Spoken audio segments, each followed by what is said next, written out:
Yeah, first let me begin by thanking the organizers for putting together a really interesting program and for bringing us all together in this really beautiful place. Right, so I'm going to tell you in this talk about topology and periodically driven systems. But before I begin, let me just take a minute or two to give some background or motivation for what it is that we're doing and why, at least I think it's interesting, and maybe you will too. So the motivation is kind of twofold.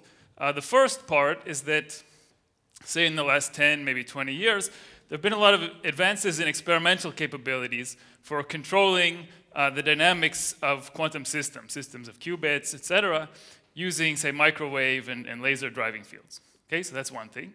And in the same time period, there have been a lot of theoretical advances in understanding new phases of matter, topological phenomena, all of this kind of stuff, which is cool, but at the same time, it's often very difficult to find natural systems where some of these phenomena are realized.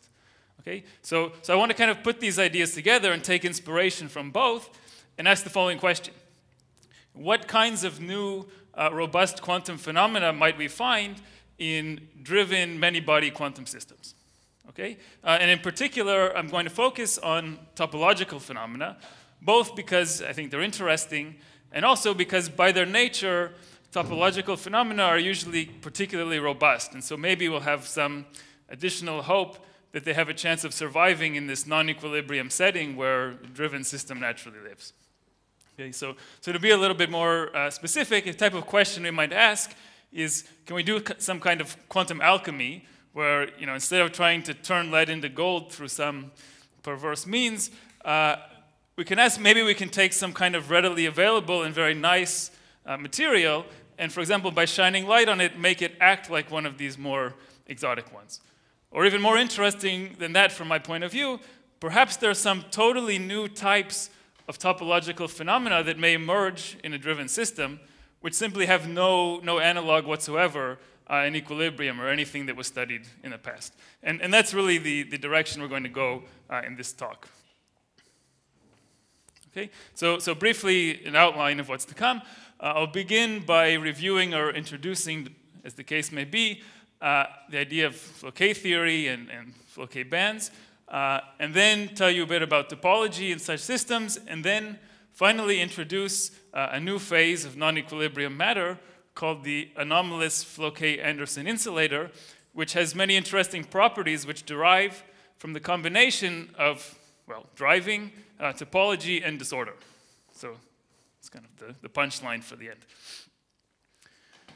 Right. Okay, so first of all, when I talk about a driven system, what I have in mind specifically is a quantum system whose evolution is governed by a Schrödinger equation with a Hamiltonian depending explicitly on time. Okay? So for the most generic time-dependent Hamiltonian you think of, there's not much that we can do. Most of the methods that we know, or intuition and ideas, are based on, say, looking at ground states. But a system with a time-dependent Hamiltonian doesn't have a ground state. It doesn't even have any useful eigenstates to speak of. So we're kind of stuck.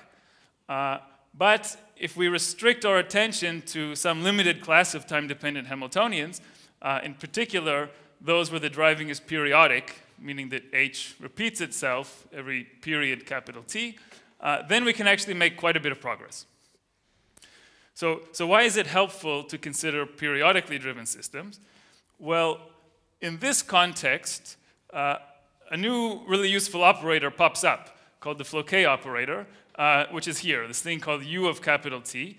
And it's just a time evolution operator that propagates the system forward in time through one complete period of this driving. Okay, so it's just this usual time-ordered exponential. So why is this thing useful? Well, this Floquet operator generates some kind of discrete map for the evolution if I'm happy to just look at the state of the system every multiple of this driving period t. So if I start in some state, then if I want to know what's the state time t later, I just apply this u. And then to get to time 2t, I apply the same u again and again and again and again. So just like in a non-driven system, it's useful to expand the evolution in terms of the eigenstates of the Hamiltonian, because if I do so, the evolution looks trivial. I just get some phase factors which wind on each eigenstate in a superposition. If I expand my evolution in terms of the eigenstates of this U, the same thing will happen. Each term in my superposition will just get some phase factor which winds. And so this is a very convenient basis to think in. Okay, so since U is a unitary operator, it's a Hermitian Hamiltonian, these eigenvalues that it has are unit modulus complex numbers, and that's why I can parameterize it in this suggestive way with something sitting here, epsilon, which looks basically like energy. You know, if this was just a Hamiltonian, I would say, well, I get a phase, which is just energy times time. So this epsilon thing, which looks like energy, it's not quite the same thing as energy, and you can see why, because if I would add any integer multiple of 2 pi over capital T, I would get the same value of this eigenvalue. I mean, it's the whole complex exponential which I care about. So just like when I go to a lattice, I have, instead of momentum, I have crystal momentum, which lives in a Brillouin zone. For the periodically driven system, my energy variable has a Brillouin zone. It's periodic. And physically, this just expresses the fact that the system can give and take, h bar omega photons from the driving field. And that's all that this is saying. Okay? So now if I consider a system which is periodically driven in time and also has a lattice or some kind of spatially periodic potential, then this Floquet spectrum will form some bands. Now if I showed you this picture and I didn't tell you that epsilon was quasi-energy and not regular energy, you would say, okay, that looks like a perfectly respectable band structure. Some eigenvalues, there are some eigenstates. So it would be very tempting to say, why not look for some kind of effective Hamiltonian which reproduces exactly the same spectrum and has the same eigenstates. Then the evolution, at these stroboscopic time intervals at least, would be exactly reproduced by just a time evolution with this static effective Hamiltonian. And somehow it should give us some intuition about what's going on. Okay? So as soon as you make this association with some kind of Hamiltonian, you might say, aha, I read a bunch of papers about topological insulators in this periodic table, and I know that bands can be classified according to topology. So why not import some of these ideas and look for some kind of topological phenomena, chiral edge states, helical edge states, Majoranas, etc., in driven systems. Okay, so that's sort of the underlying idea behind where we're going. Yep.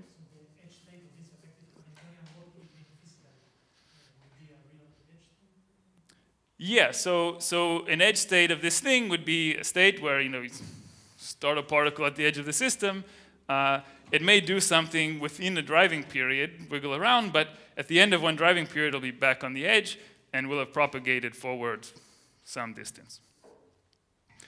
So I'll give a caveat now, and we'll come back to it in a minute, that this effective Hamiltonian, while it will get us pretty far, it actually misses some essential aspects of topology in driven systems. But it's a good starting point. We can understand many things, but we'll have to go beyond it a little bit later. Okay, so far this was kind of abstract in general, so let me tell you a couple of concrete ideas which have been proposed for how to use this. In particular, there's an idea to control band topology using light. Okay, so the first example is if you take a piece of graphene and shine circularly polarized light on it from above. First of all, this circularly polarized light breaks time reversal, and it will open a gap. And the kind of gap it opens is exactly the one which gives the band's Chern number plus and minus 1. Okay, so that's kind of interesting. There's also a class of proposals similar to this one, which was the first, saying suppose I take some kind of quantum well, which is in a topologically trivial configuration, and apply light with a frequency a bit bigger than the band gap. By this means, I can effectively create a band inversion, and then these Floquet bands will be topologically non-trivial. Okay? So those are kinds of proposals which are out. In fact, there's already an experiment from Nuggetig's group at MIT, sort of inspired by the same idea, but instead of graphene, they tried to open a gap in the Dirac cone on the surface of a 3D topological insulator. Okay, so that's out. Since yesterday, Katya asked us to give some suggestions on what she can do with her setup, another possibility is you could consider some system like this. Once you shine the light, and get to the topologically non-trivial regime, edge states should appear. And you could, for example, try to image magnetic field coming from these edge states. So there's a proposal by Joel Moore. I forgot to put the reference, but along these lines. So something to think about. Mark? Yes. Which one? Dima. Yes, in this proposal, so does the frequency has to be bigger than the bandwidth half phase? Well, okay. In which? This one you mean? Yeah. And the one on the right. No, I mean here the frequency is just bigger than the gap. It's definitely not bigger than bandwidth. But then, wouldn't your system just heat up magically? Well, okay. It depends. So there are many questions about what's going to happen. And if it's closed, of course, it will just heat up. There are many results about this. If it's connected to a bath, let's say there's phonons present in some kind of refrigerator which can extract energy, the system will actually come to some kind of steady state. And you can ask, what does this steady state look like? Either it's going to be super hot, or maybe not. And so this is a question which is very recently started to be addressed in kind of a more serious way. And it's possible, at least, if interactions aren't too strong, that it will come to a steady state with some small density of excitations. Say if it's half filled, so it wants to be an insulator, it'll come with some density of excitations as if it had a temperature. It's not really a thermal state, but it may not be totally dead. But this is an active area of investigation. And it's true that if frequency is very big, this heating rate can also be slow. And for the graphene example, that, well, in a way is possible, except that to be bigger than the bandwidth, I mean, your frequency is something unreasonable. Right, okay, so this is a subject which I would like to discuss more, but there's no time in this talk. But if you're interested, I'm definitely happy to discuss afterwards. Right, so far everything that I talked about was kind of trying to mimic topological phenomena we knew before, but using a driven system. And in particular, we haven't used really the interesting or unique feature of the spectrum of a driven system. We haven't used the fact that quasi-energy is periodic, right? So if I think about the band structure of a non-driven system, say 1D, I could draw it as being on a cylinder because I have momentum k, which makes a circle, and energy, which is the real line, right? And okay, put some bands on this cylinder. In the driven system, the band structure is really living on a torus because I have crystal momentum, which parameterizes a circle, and also the energy variable is in a circle. So you may imagine there could be some kind of band which winds around this torus in a non-trivial way. And that would definitely be something which you could never get in a non-driven system, and perhaps it has some kind of interesting phenomena associated with it. So in fact, this situation is possible, and it does mean something interesting. This is what that band looks like if we cut open the torus and unwrap it. And in particular, what this kind of funny Floquet band describes is quantized pumping, which Thouless discovered 32 years ago. So maybe many of you heard of it, maybe some not. But the nice thing about this Floquet picture is it casts this phenomenon in a new light, which makes it very easy to see kind of instantly why we have something quantized. So suppose you wanted to know how much charge is flowing through this wire, how much charge goes through in one period, capital T, of this driving. Well, you should just ask, what's the average velocity of all my particles? And multiply that by time, and I know how far they moved. But then you can remember that velocity is the slope of the dispersion. It's just the slope of this line. And if I completely fill this band, then the average slope is just the average slope of this entire line. And since this, on the torus, this curve had to close on itself, I'm not free to move these endpoints around. They're stuck. So no matter what I do, these endpoints are frozen, and the slope has to remain exactly, say, 1, or equal to the winding number. So this band maybe would wind twice or 0 times, but the average displacement is just going to be the number of times this band winds on the torus times the size of the unit cell. So instantly we can just see where this quantized pumping comes from. Okay, so so far we've learned that we can sort of mimic usual topological insulator kind of phenomena. We get some kind of new view on quantized pumping, which was known before. How about something that's really totally new that we didn't know about before? So it turns out that in 2 dimensions, there's something pretty interesting which can occur. So the following situation is possible. I can have a 2D system where these Floquet bands of the driven system have Chern numbers which are all 0. Yet, if I make edges, so the system is finite, I'll find that there are chiral edge modes there. Now, in a non-driven system, this is impossible. If all your Chern numbers are 0, you could never have chiral edge modes, but somehow it occurs in the driven system. And you may wonder, how is it possible? What broke about my understanding of the Chern number? Well, actually, so far, nothing is broken, because the Chern number, really what it tells you is the difference in the net number of chiral modes above and below a band. And that property is still satisfied here. Chern number is 0, and indeed, I have one mode above and one below. Okay? What's special about the driven system is that in the static case, there's a bottom of the spectrum. So I know that below the bottom band, there isn't some chiral edge mode running to -infinity. I can start counting from 0. And then if I just know all the differences between every gap, that's enough to uniquely specify how many edge states there are in every gap. Here, since energy is sitting on a circle, I have no reference point where to start from. And there must be some extra piece of information which is going to tell me how many edge states I have, which is not contained here. So this is what I'm going to talk about next. Are there any questions before I move forward? No, it's 100% clear. Good. Okay. Silly question, sorry, if I shine with the light, which has two frequencies in it, am I supposed to generate 2 now? No. 2 incommensurate frequencies. For example, yeah. What do you mean 2 modes? Well, I have edge modes, Well, it probably depends on... I mean, there are ways to analyze that situation. It's actually an interesting question, and I haven't looked into it. But you can get some kind of... you can have some kind of picture with sort of two time variables and get some spectrum there. But I don't have anything useful to say about it, actually. So we can discuss later. Yeah. Right. Okay, so I told you that this funny situation can exist. Now let me show you a very simple, through a simple example, explicitly how can we see it happening. Here's a simple model where it happens.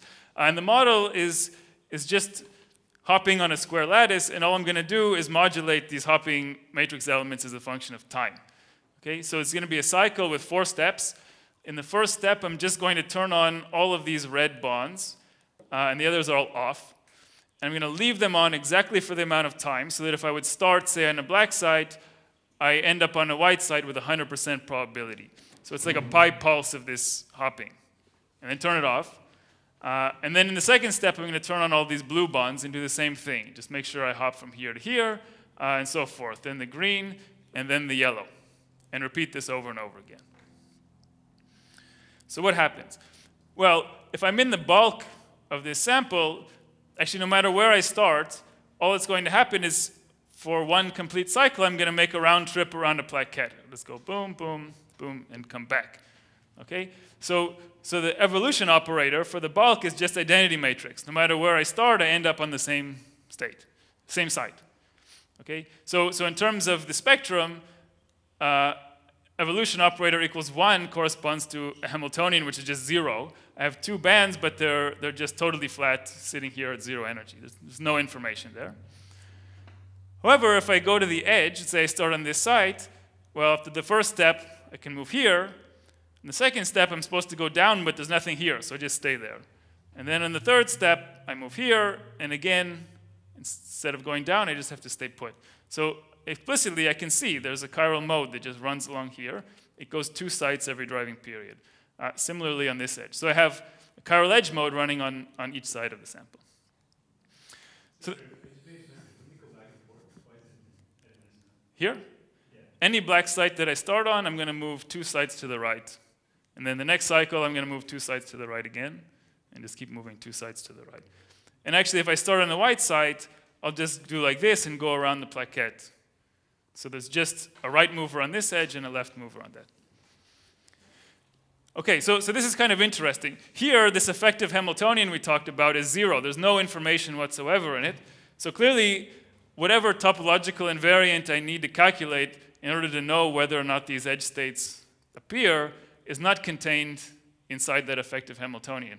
We threw away too much information by integrating all the way over this driving cycle and only looking at the endpoint. Rather, it's crucial to see what the evolution was like everywhere in between. In particular, we need to know, does this U equals identity mean I just sat here, or did I actually make a loop? So there is a winding number invariant, which is in this paper here, but instead of showing you the formula, I want to show you some pictures instead of what evolution operators look like, which actually gives us a way to visualize what the topology is and a way to extend this topology to sort of arbitrary symmetries, etc. Okay, so this is a picture of a time evolution operator of a 1D system. Let me explain what it is. So here, this is K. This is momentum, here is time, and along this axis is some kind of phase. And what this phase is I want to take the evolution operator at any given time, and then just diagonalize it and ask what are the eigenvalues, right? So for a system with a time-independent Hamiltonian, my phases just grow linearly. It's just energy times time. And so I have these sheets which just grow linearly as a function of time. So they start from 0 because at time 0 the evolution is identity, all phases are 0, and then these bands just shoot out linearly. Now in addition, you see that I've made a copy here starting from 2 pi. This is some kind of repeated zone scheme. You can see that it doesn't matter which multiple of 2 pi I start from. I always start from identity. And then I have these bands coming out. So for a driven system, you can imagine that, well, these bands don't have to be linear. They may be wavy, have some shape, and then they come to some endpoint. And then if you ask, in what sense can the evolution of a driven system be topologically equivalent to that of a non-driven system, you ask the following question. Suppose I fix the final value here, which is that Floquet operator U of t, and then explore the space of all possible time-dependent Hamiltonians, which give me the same evolution. That corresponds to just deforming these sheets in any way I want. In particular, you can just stretch this thing straight, and once you've done that, it looks exactly like the evolution of a non-driven system. And this is what you would get from your effective Hamiltonian that we discussed earlier. Okay? So from this point of view, it looks like, well, any evolution I have of the driven system, I can just kind of straighten it and compare it to some effective Hamiltonian. But in fact, sometimes this happens. You see that these bands touched each other, and now there's some kind of protected degeneracy, some singularity between the bands. And now, no matter what I do, trying to smoothly deform, there's no way I can ever make this evolution look like this one. These bands are sort of irreparably glued together. And this is the time when this effective Hamiltonian approach breaks down.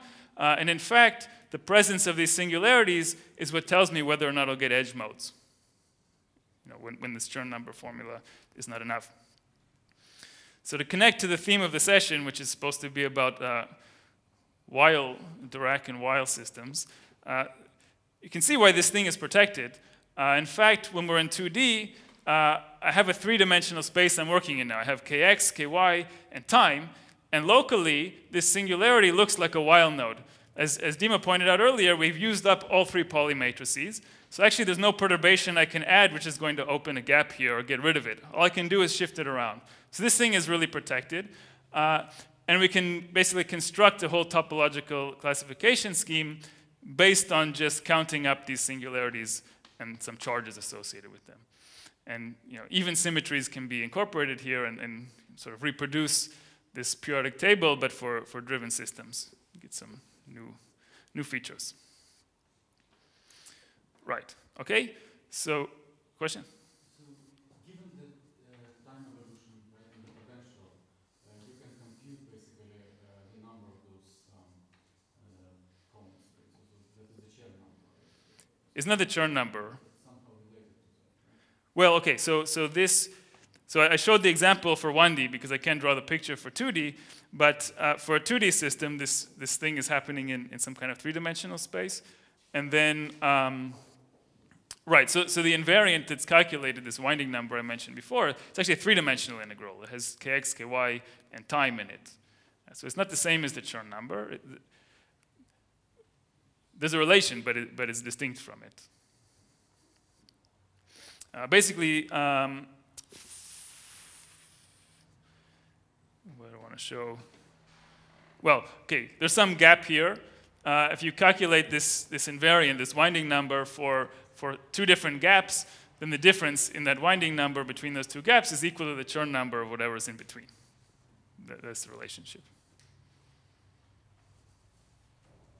We can discuss after if it's not good enough. Right. Okay, so now in the final part of the talk, I want to tell you about this anomalous Floquet-Anderson insulator that I promised at the beginning, which is this new phase which comes in a disordered driven system, which is topologically non-trivial. So looking back to what I just told you, there are many interesting questions that come up. So in a non-driven system, there's a link between Chern numbers, quantized Hall effect, and edge states that we can never get rid of. Right? If I have a quantized Hall effect, I have edge states, I have a Chern number. These things always come together. And now apparently in a driven system, we can separate them. So I can have edge states but no Chern number. And now you may ask, which parts of all this phenomenology were really the same? What's linked to the edge states? What comes from the bulk? And will there be a quantized Hall effect in such a system? Lots of interesting questions. In particular, what I want to discuss now is the fact that in a system with a quantized Hall effect, Laughlin tells us that there has to be at least one delocalized state in the bulk. We can't completely localize all the bulk states.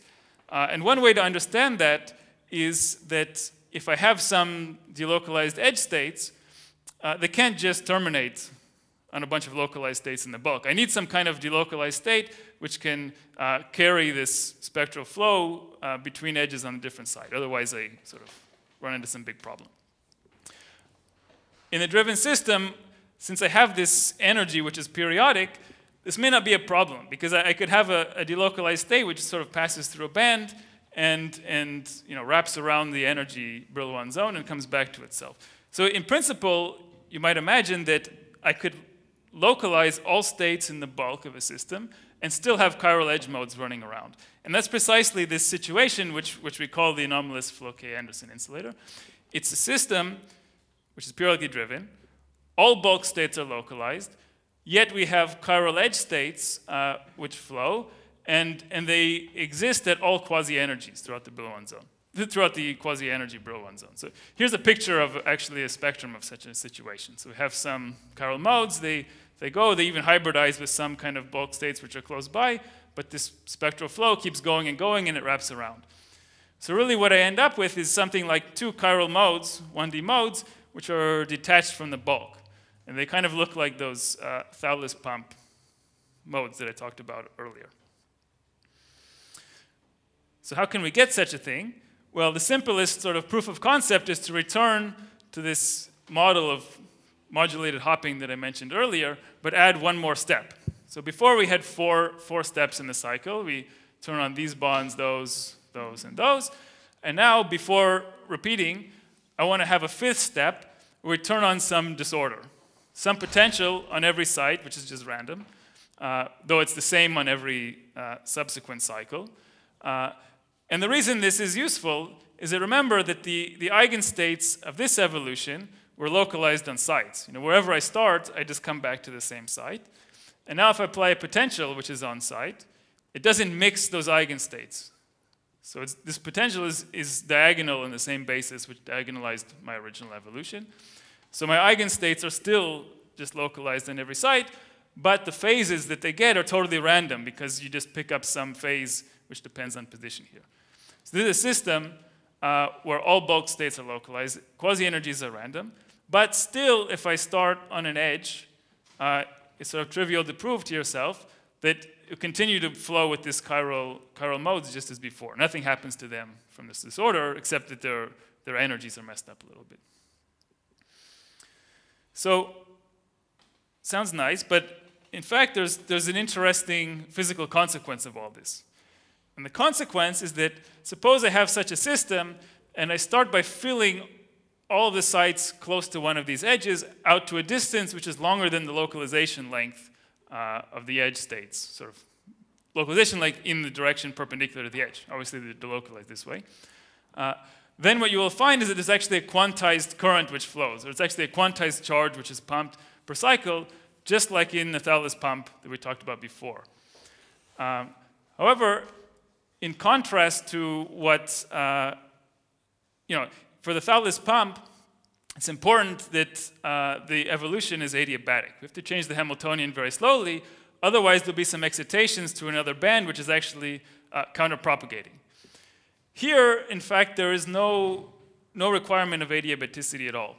And the reason is that we've spatially separated counterpropagating modes. So the right movers are here, the left movers are all the way at the opposite edge, and even without going slow, I can still have quantized pumping along one of these edges.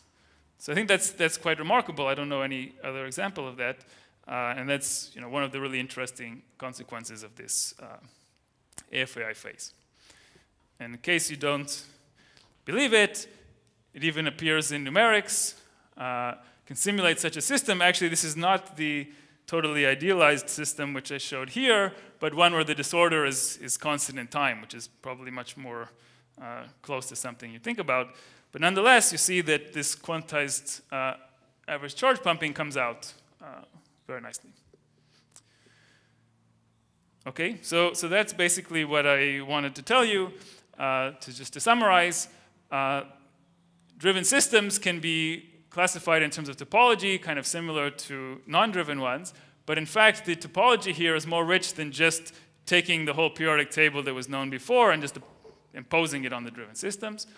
The key physical feature which distinguishes driven and non-driven systems is the periodicity of quasi-energy. In fact, everything which is different that we find in terms of topology in a driven system from a non-driven one is derived from this property. It's even true about the many-body dynamics. This plays a huge role. The interplay of driving and disorder gives rise to new and interesting phenomena. And as some outlook, there are many things to go. Add interactions, look for sort of many-body ordered states, MBL, etc. I think maybe Dima will even talk about MBL tomorrow. Yes, okay. So yeah, thanks for your attention.